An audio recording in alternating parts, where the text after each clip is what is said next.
आइए देखते हैं अपना एग्जाम्पल नंबर 14, जो कि एक ठीक ठाक एग्जाम्पल भी है। ठीक है, क्या देखने में डरावना है बट इजी सा है। जरा देखिएगा, वो आपसे क्या कह रहे हैं, if A comma B comma C and D comma D and P are different real numbers such that, ये दिया हुआ है सब कुछ, इसकी वैल्यू जो है वो इक्वल टू और लेस देन जीरो है।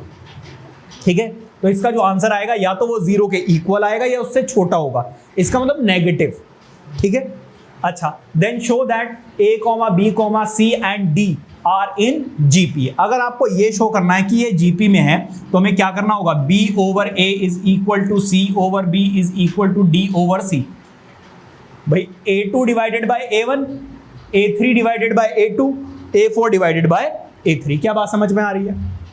इसी पैटर्न को हमें फॉलो करते हुए इसका आंसर निकालना है। ये भाई पुराने बुक का स्क्रीनशॉट है, तो थोड़ी सी एडिटिंग करनी पड़ी मुझे।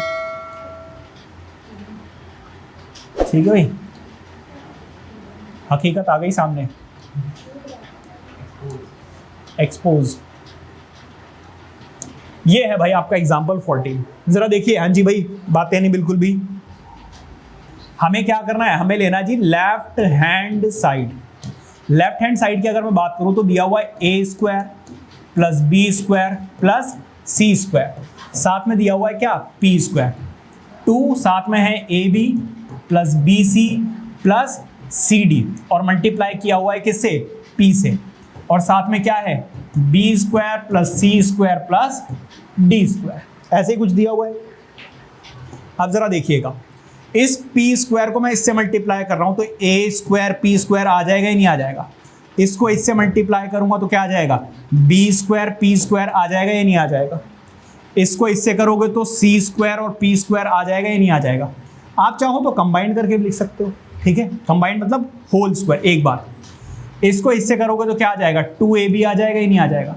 इसको इससे करोगे तो -2bc आ जाएगा या नहीं आ जाएगा। इसको इससे करोगे तो -2cd। Any problem?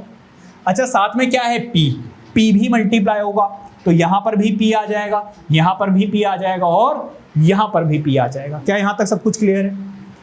अब आ जाइए किस पर, B square plus C square plus D square. ठीक है, अब मैं क्या कर रहा हूं जरा ध्यान से समझना, ये वाला स्टेप सबसे ज्यादा इंपॉर्टेंट है। मैं क्या कर रहा हूं, ए और पी का होल स्क्वायर लिख दे रहा हूं और साथ में लिख रहा हूं मैं क्या, बी का स्क्वायर। ये जो बी का स्क्वायर यहां पर है वो यहां पर आ जाएगा। ठीक है, हमारी एक आइडेंटिटी होती है A square -2ab plus B का स्क्वायर। तो अगर 2ab और मिल जाए तो यहां पर a माइनस बी के होल स्क्वायर की आइडेंटिटी बन जाएगी या नहीं बन जाएगी। अब 2ab क्या होगा, 2 होना चाहिए, a क्या होगा ap, और क्या होना चाहिए साथ में b। तो देखो जरा, क्या ऐसा कुछ है? हाँ जी बिल्कुल है। देखो a b और p तीनों चीजें यहां पर मौजूद है। क्या बात समझ में आ रही है? तो मैंने क्या किया, इस वाली टर्म को साथ में लिख दिया, इस वाली टर्म को यहां पर उठा के लिख दिया और इस वाली टर्म को यहां पर लिख दिया, तो रीअरेंजमेंट कर दिया। Any problem?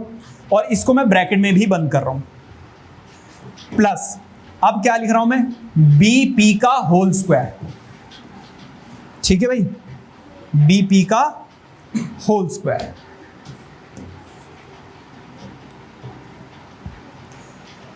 बीपी का प्लस, देखो इधर बी मिल गया, अब मैं सी का स्क्वायर लिख रहा हूं। अब बीच में मुझे क्या चाहिए, 2bc माइनस 2bc।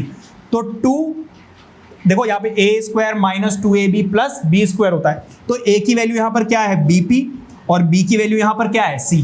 जरा देखो क्या 2bcp कहीं पे दिखा हुआ है, ये देखो 2b है, b भी है, c भी है और p भी है।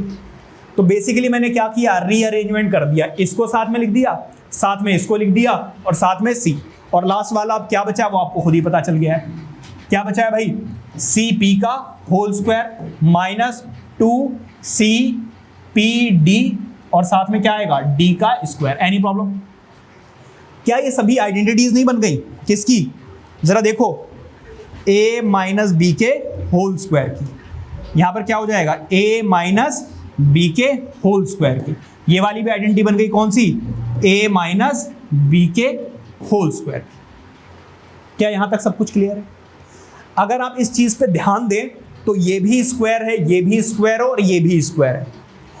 इसका आंसर जो है बीच में प्लस है, माइनस नहीं है कहीं पर भी। इसका मतलब यह है कि इसका आंसर 100% या तो 0 आएगा या 0 से बड़ा होगा, छोटा नहीं हो सकता। लेकिन इस सिचुएशन के अकॉर्डिंग वो आपसे क्या कह रहे हैं कि इसकी वैल्यू या तो 0 के इक्वल है या 0 से छोटी है। तो भाई इसी को सॉल्व करते हुए हम ये आए हैं। अब ये कह रहा है छोटी है, ये कह रहा है बड़ी है, तो ये बात तो हो गई गलत। तो फिर एक ही कंडीशन बची है क्या, कि ये दोनों क्या हैं, इक्वल है। यही कंडीशन बची है, नहीं बची? अच्छा, इसी चीज को मैं एक और तरीके से भी समझा सकता हूं। इसी चीज को एक और तरीके से भी समझा सकता हूं। जरा देखिए, इसकी वैल्यू किसके इक्वल आएगी, 0 के इक्वल आएगी, ये श्योर हो गया। अगर 0 के इक्वल आएगी, भाई इसकी जो वैल्यू है वो किसके इक्वल होगी, या तो 0 के इक्वल होगी, ऑब्वियसली इसकी भी 0 के इक्वल होगी, इसकी भी और इसकी भी, क्योंकि जब आप तीनों 0 वैल्यूज को ऐड करोगे तभी आंसर 0 आएगा, अदरवाइज 0 नहीं आ सकता है। तो यहां से इस स्क्वायर को उधर हटाओगे तो क्या आ जाएगा, AP minus B is equal to 0। यहां से क्या आप P की वैल्यू निकाल सकते हो, बताओ जरा। P की वैल्यू क्या आएगी, B, देखो ये माइनस में उधर जाकर प्लस, और ये मल्टीप्लाई हो रहा है, इधर जाकर क्या हो जाएगा, डिवाइड। इसका मतलब ये है कि P की वैल्यू क्या आ गई है, B ओवर A। क्या बात समझ में आ रही है? सिमिलरली इसको अगर आप सॉल्व करोगे तो क्या आ जाएगा, BP माइनस C का whole square is equal to 0। यहां से P की वैल्यू मिलेगी आपको C ओवर B, और लास्ट हमारा क्या होगा, CP माइनस D, इसका होल स्क्वायर भी किसके इक्वल आएगा, 0 के इक्वल। इस स्क्वायर को उधर हटा दोगे, क्या बचेगा, CP, ये माइनस है, उधर जाकर क्या हो जाएगा, प्लस, और P की वैल्यू क्या आ रही है, D ओवर C। अगर आप ध्यान दें तो ये भी P की वैल्यू, ये भी P की वैल्यू, और ये भी P की वैल्यू। अगर सारे P के इक्वल हैं तो व्हाट डज इट मीन, हाँ जी भाई, रेशियोज क्या आ गए, equal. B over A is equal to C over B is equal to D over C। और अगर रेशियो इक्वल आ गए, जरा देखो, B over A, C over B, D over C, तो इससे क्या पता चलता है, hence A, B, C and D are in